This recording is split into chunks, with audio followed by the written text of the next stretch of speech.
We're gonna make some tortillas.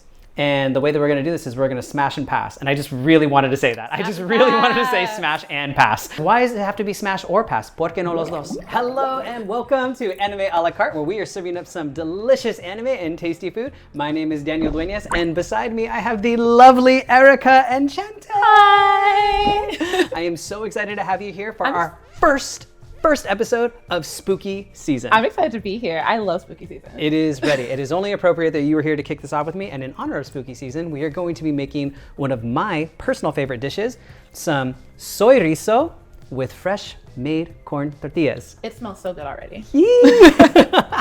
All right, so let's go ahead and jump into the kitchen and show you how we made this. Welcome to my kitchen.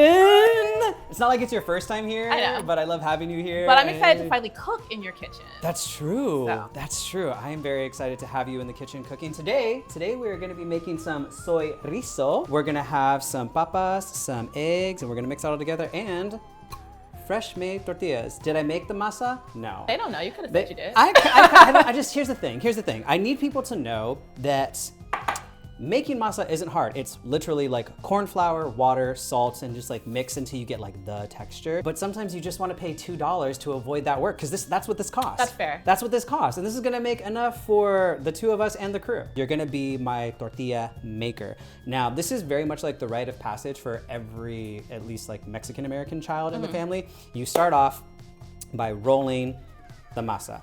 Get like a little like ball's worth, something like this. You're gonna roll it into a little delightful little ball, like so. And then we're gonna just put it in the bowl. I can do that. While you do that, I'm gonna peel some potatoes and we're gonna do a little chatting. We're gonna do a little chit chat. Let's chat. Yeah, so really quickly, for the girls, gays, and theys that may not be acquainted with you, can you tell us a little bit about what you do? I am Erika at Erika Enchanted, and my socials are really just about me living my life that is heavily fangirl inspired. I just love movies, I love books, I love fiction. I like diving into that fiction and like learning more about it, the inspiration behind it, and I just love storytelling. So it's really just kind of about my travels as they relate to pop culture. Lovely. Now, are you working as a full-time content creator? Currently I am, yeah. There you go. Get that bag. Get that bag. And is it the dream that you always thought it would be? It's That was a very loaded question. That was very much meant to be a joke. I will say this. It is a very privileged profession. Yeah. It's really, I am grateful that that is what I get to do professionally. Yes. Definitely has its ups and downs like any job does, but it's a lot of fun. There's a lot of perks. I like the job perks. Yeah. You know, I get to do really cool things. I get to go to events, once in a lifetime opportunities. Securing the bag part of it though, so to speak, it's difficult. There you It's go. not as easy as one might think. You mean you can have a sober perspective of your own life and live in reality about what you do and acknowledge that there's like both pros and cons to an occupation? Absolutely. You can do that? You're allowed to do that? What? Okay, so you're like the biggest fangirl. For the girls that are watching that don't know you as well as I do, what are some of like the fandoms? What are like your things? What are your go-tos? Okay, well, Disney. I'm Disney? a Disney girly. Okay, okay. I'm at the parks all the time. Theme park girly. Theme park girly, Okay, absolutely. okay, Theme okay. park girly, travel girly. Travel girly. Travel girly. I will travel for a theme park. Yes. So besides the Disney life, what else are you into? Horror. Horror! Horror. I am a Halloween scream queen girly. It is officially October. Spooky season. Like, granted, spooky season for us began back in July at Midsummer Scream. The second I felt a hint of a chill in the air. I saw a black cat and I was like, it is time. Like, let's go. Let's go. Let's talk horror. Let's talk horror. Let's talk horror. Yeah. Okay, so top 3 horror franchises. Oh, top 3. So easy money because Scream is it for me. Scream is my number one. Scream is the horror movie that got me into horror movies. It was just such a 90s teen movie, but also a slasher film. I love how meta it is and the fact that it's kind of self-aware in that it knows it's a horror movie and it kind of like talks about all these genres, and it really got me, it piqued my interest and made me want to kind of go back and watch all the movies with these references and kind of just watch more horror movies. And that was really the first one that got me into horror. I love that. Yeah. Here's a fun fact. Most Mexican American families introduce horror to their children way too young.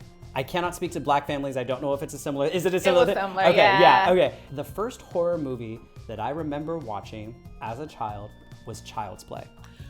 Same. Girl, that movie had me messed up.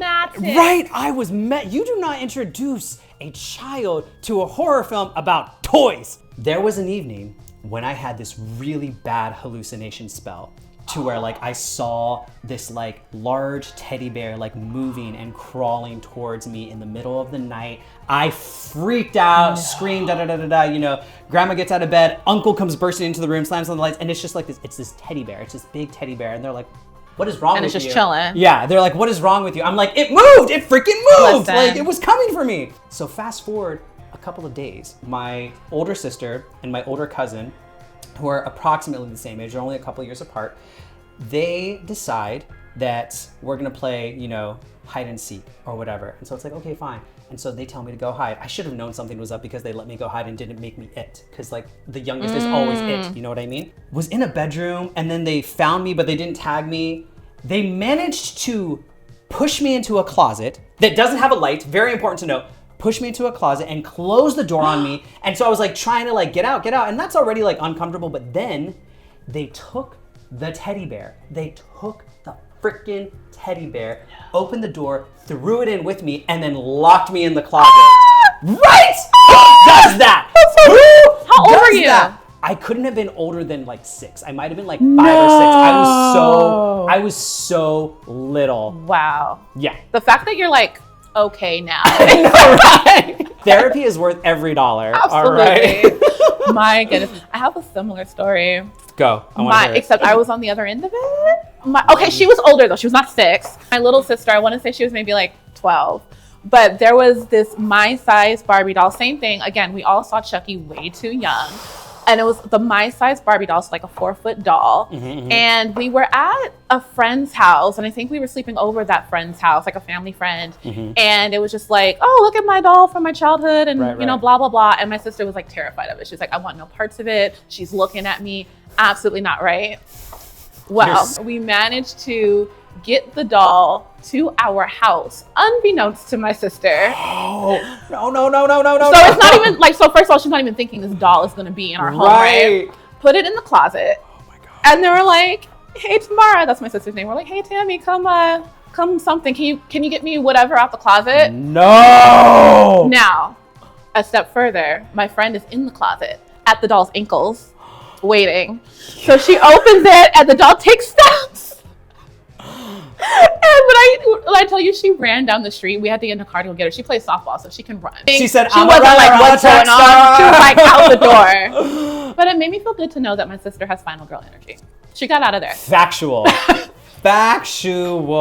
For the audience who may not know, can you tell our friends, what's a final girl? Maybe you're watching You're Not in a Horror and you were like, what the heck is a final girl? Okay, so a final girl is the one who makes it. She's the one who survives. She makes the right decision. She probably has a couple slip-ups throughout the film, but in the end, she is the one still standing. She is that girl. So who is your favorite final girl? Oh, my favorite final girl, I think Nancy from Nightmare on Elm Street. Okay. Yeah, I really like Nancy. I feel like Nancy was smart. I feel like she made a lot of really like kind of wise decisions. I love Jamie Lee. Oh, absolutely. I love the final girl. The final girl. The final girl. Jamie Lee Curtis, if you ever happen to see this show and you just want me to make something for you, like, come through. We love you. We love you so much. We love you. And the fact that you love One Piece, like, bonus. So Scream is the franchise. That is the franchise. Scream is the franchise. Do you have a favorite horror movie though? Favorite horror movie, like standalone. Okay, so singular standalone horror movie. While The Shining is not my favorite horror movie, it is my comfort movie. Okay. It's the movie I put on to go to sleep. Just a peek into my brain. I want to see your therapy bill. There's just something so familiar about it. The music is very soothing. I don't know. It's not scary to me. It's just comforting. pop off. I don't know what it is. I love that for you. Yeah, it's so hard for me to pick a singular favorite anything. Okay. Because I just love so many things so much. But some of my tops, Midsummer. Okay. I love like dark and like psychologically creepy. Okay. And I feel like Midsummer just like has a lot of. You've seen Midsummer, right? I have. Yeah. Therapy. I like that one a lot. Trick or Treat is my favorite like Halloween movie. See, you just took mine. You just took mine. That is, yeah. See? But you know what? Here's the thing. Like, to be fair, like Erika and I are really good friends, and we have this group of like horror friends, and it's kind of collectively like our favorite Halloween horror movie. Stand by. The baby. Look at him. Look at our little baby. We love our little Sam. We love Sam. Sam little spirit of is going to hang Halloween. out with us. He's going to go right in front of our product. As he should. And we're gonna move him back later so he stays in the shop because yeah, we love trick or treat. So it looks like you've completed your task and I also have completed mine. We're gonna make some tortillas. And the way that we're gonna do this is we're gonna smash and pass. And I just really wanted to say that. I just really wanted to say smash and pass. Why does it have to be smash or pass? ¿Por qué no los dos? Yeah. Why can't you smash And then pass. Just like college. We had very different college experiences. Hey. I love that sound. Me too. It smells good already. I don't even know what you're doing, but it smells good already in here. My best. We've all heard the wonderful phrase, black don't crack. Oh, that one. It's delightful. It's delightful, right? And it's accurate and especially depicted by the mother of not one, but two children. And not just two children, two teenagers. Right here. Right here. 12 and 17, baby. Right? Right? Yeah.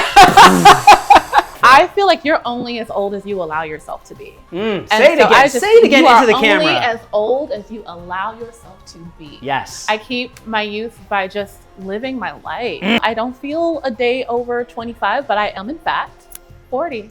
I turned 40 last June. You, as a mother, are occupying a space that people typically don't associate with your life. And I think that that's amazing. It's about you having a good time. And I think that's why people are surprised when they find out that I am a mom, because I am not a mommy blogger by any means. I keep my kids, for the most part, off of my social media. Yeah, you do. I share them once in a while, only with their permission.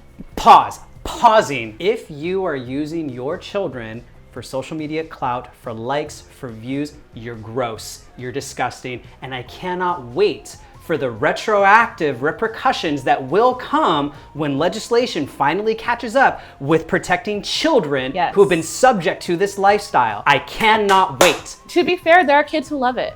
I do have friends, and that's not to give a bad name to mommy bloggers, because I do have friends who have blogs where they share their family, they share their kids. Those kids love it. They love being on camera. They're little hams, like they enjoy it. It's never coarse. And those moms still do ask their kids permission, like, hey, we're gonna do this. Do you want to? Do you want to be on camera? And the kids know that they can say, we're done now. Yes. And it's like, okay, we're done filming because you said no. Yes. And with my kids, there have been times when I've booked a campaign where they were like, oh, do you have a child between these ages?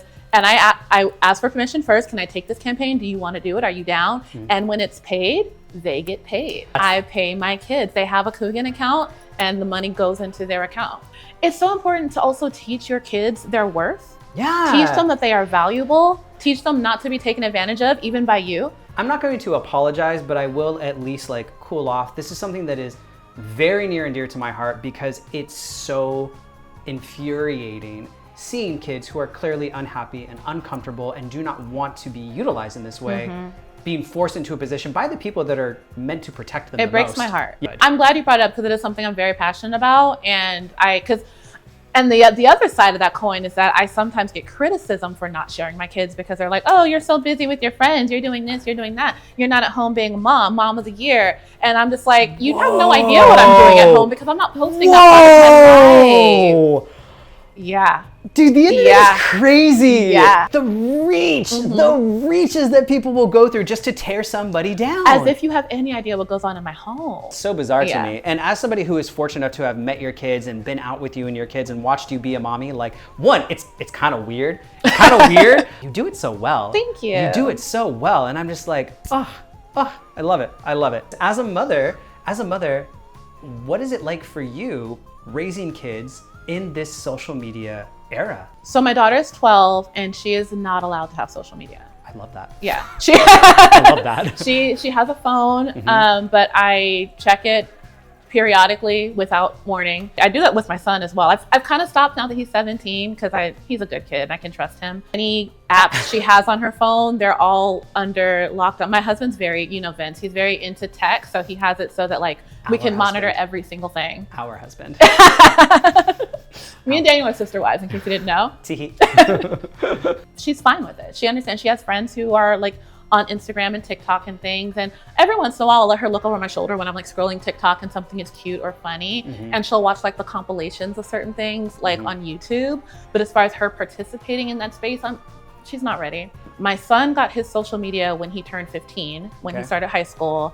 And that was heavily monitored. Really up until recently, I started letting him have more privacy just because he is 17. He's in his senior year and he's gonna be an adult soon. It's kind of like, like kind of on his way out the nest. He's going to do what he wants anyway. So I want to give him that freedom and that trust. I love that you said you trust him. He's a good boy. I do. You know what I mean? And I think that that's something that, as a non-parent, I cannot fully understand the gravity of what it feels like to give that trust.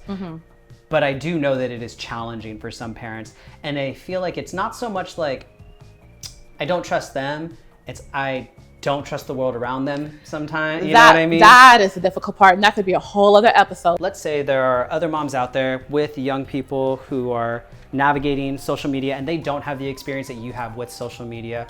What is a piece of advice that you would give to moms, fathers, them rental units? How do I have the conversation with my teenager about boundaries in social media? My advice in this case is always just talk to your kids. Like really just create honest, open spaces where they feel comfortable talking to you and bring it up, because sometimes they don't feel comfortable. They don't know what to say. They don't know what to ask. They don't know the dangers, Yeah. But if you do and you're aware, talk to them. Just say like, hey, there have been so many times where I just have to like awkwardly hard start a conversation with one of my kids. I'm just like, you know what? There's no cute way to segue into this. We're just going to get right into it. Let's talk about sex, baby. And it's always just like, Mom, but you gotta do it. You gotta do it. As a result, feel comfortable talking to me. Like I genuinely feel like my kids are comfortable having those conversations. They're not always comfortable starting the conversation though. Gotcha. But once I get it going, they will engage and they will listen. 2 questions really quickly. First one being, what's the sneakiest thing that you did as a teenager that your parents don't know about? I did a lot. I have a specific memory of climbing through the window of my boyfriend at the time's bedroom. And his parents were out of town, but his uncle was supposed to be like kind of watching them. But his uncle was like in the garage, hanging out on the computer, doing whatever he does. It was like a home office kind of situation. So he was out there. So I sneak in through the bedroom window and all of a sudden the uncle decides to come into the house. So now I'm in a closet with the dog. I'm in a closet and the dog, I didn't know the dog was in the closet. So I'm in the closet, all of a sudden I look to my left, I'm just like, I'm like, great. So I'm just like chilling in this closet with this dog for like 30 minutes. We bonded.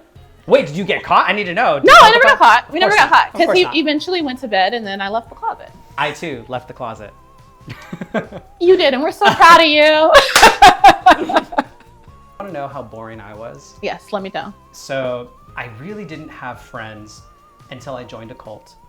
And that's how it works sometimes, like you just get preyed on and you jump in and you're looking for community. Yeah, absolutely. On this particular event, my friends wanted to go to the midnight showing of the Chronicles of Narnia. Oh my God.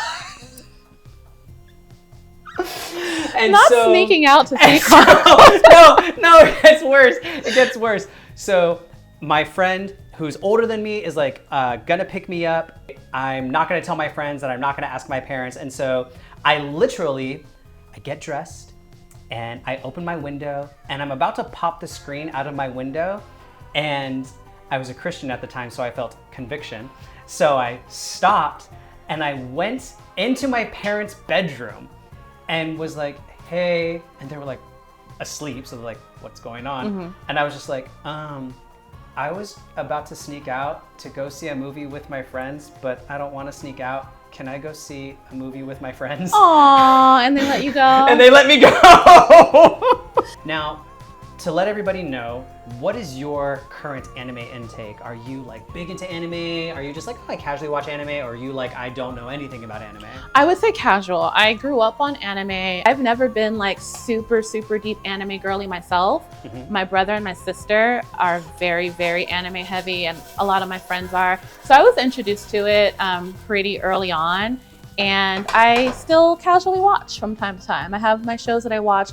Most shows that are like, especially like the deep cuts, I've never heard of, but I'm a Demon Slayer girly, very mainstream. We were on High School Host Club. Saw your video. I will never live down that video. We are going to be watching Madoka Magica. It's a magical girl anime with a very dark twist. Ooh. It's got a lot of your classic Sailor Moon, Card Captor Sakura aesthetic and vibes with a whole lot of like twisted dark Alice in Wonderland energy. That sounds like me in a nutshell. Yeah, that is you. I'm here for it. That is you. Yes. So that's what we're going to be watching the first episode of. We are going to finish making some Soy-Rizo, plate up some food, and have a good time. Let's get into it.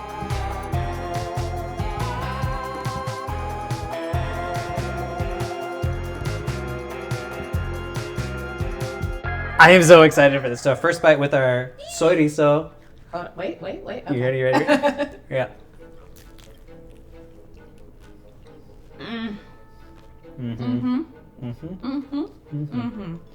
Dear goodness, I love food. Like, I love a classic chorizo, but the Soy-Rizo hits. It really hits. It's so good. Because of things like this, I don't miss meat at all. Are we ready to watch the Magical Girl? Let's do this thing. Omniplex. You want to talk about a vocal stem?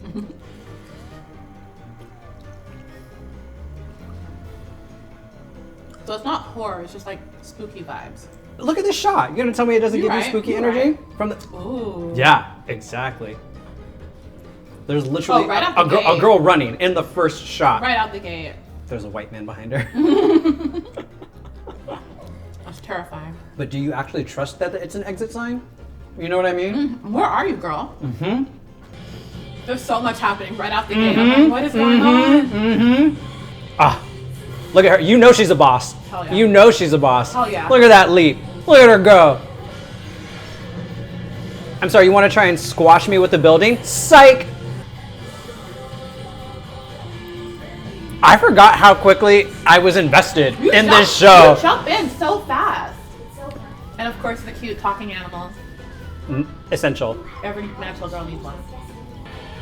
Even someone like me can do something to help? Can I really change how this ends? Of course you can. Just make a contract with me. A contract? Become a magical girl. So would you be a magical girl? Absolutely, in a heartbeat. Okay. I grew up on Sailor Moon. I don't think that I would willingly become a magical girl. Really? I think it would, if I did, it would very much be like a reluctant thing. I don't want the responsibility. I can handle the smoke. I don't want the responsibility. That's fair. You know what I mean? That's valid. Like, that's my thought.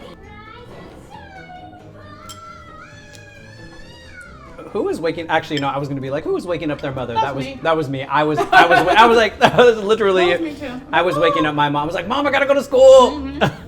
Kids do that. They be like that.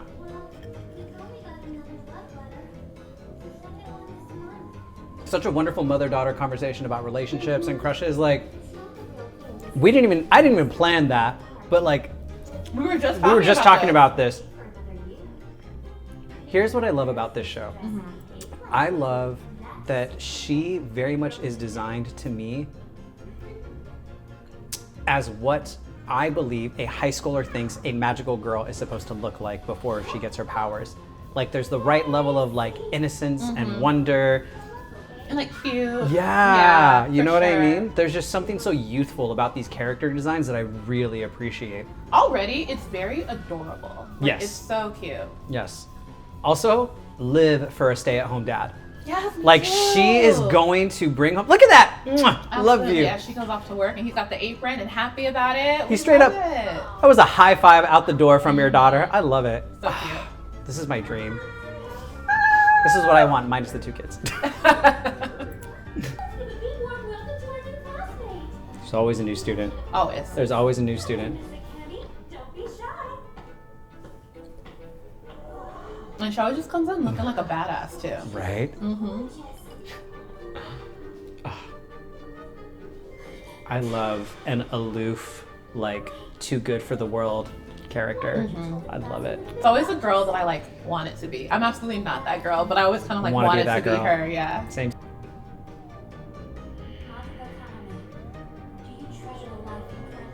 Oh. Yo! Snap? Yo! That's an intense question. Seriously. What's up with this chick? Whoa. Seriously, just out here. Are these threats? Do you value your life? Seriously. It's quite the question.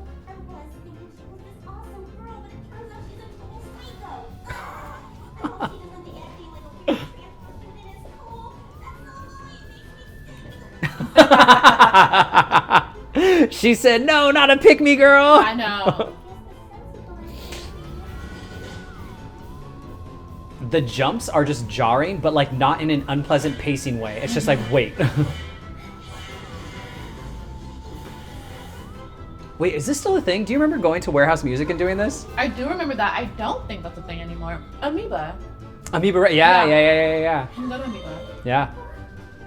Here's the thing. I know that indigenous people know this, Mexican people know this, and I'm assuming black people know this. I'm telling you, if you hear a voice crying out, help me, no, you don't. Absolutely not. That's like, how we no, get you dead. don't. No. That's all there is to it. Period. Period. Period. It literally happened to me the other night. Oh. And I was like, not Where today. were you? Not today. You were out in the Yes, I was streets out and and you I was just like, heard- nope. I was like, I didn't hear Absolutely nothing. not. Oh, no. I heard nothing. What happened to the talking cat thing?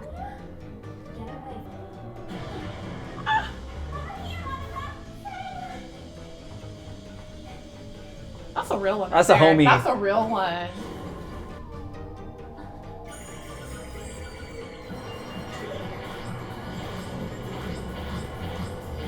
Do you remember Adventures in Wonderland? The 90s? Yes. It's giving Yes, Adventures in Wonderland. absolutely. Yes. Very much Twisted Wonderland. What the heck's going on? Also, I would like the resurgence of a Black Queen of Hearts. Because she ate. She was everything. Everything. And the Tweedles, Mm. everything. Absolutely. What? What? What? It's the stuff of nightmares, right? Are these dandelions with mustaches? What is going on?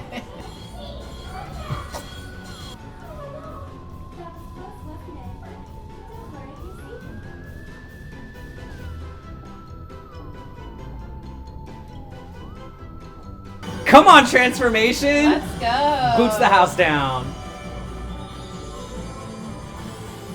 Oh, that sound. Just, that blink. You wouldn't want Truly. this? I get the responsibility thing, but I'll take it. Wait, did you not see that? She just pulled out a gat! She's a bad She said I'm from the queen. block.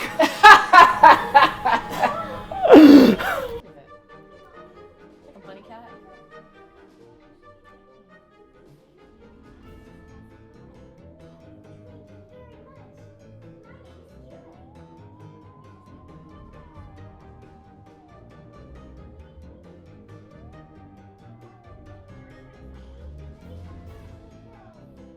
And we're Skirt? back to that.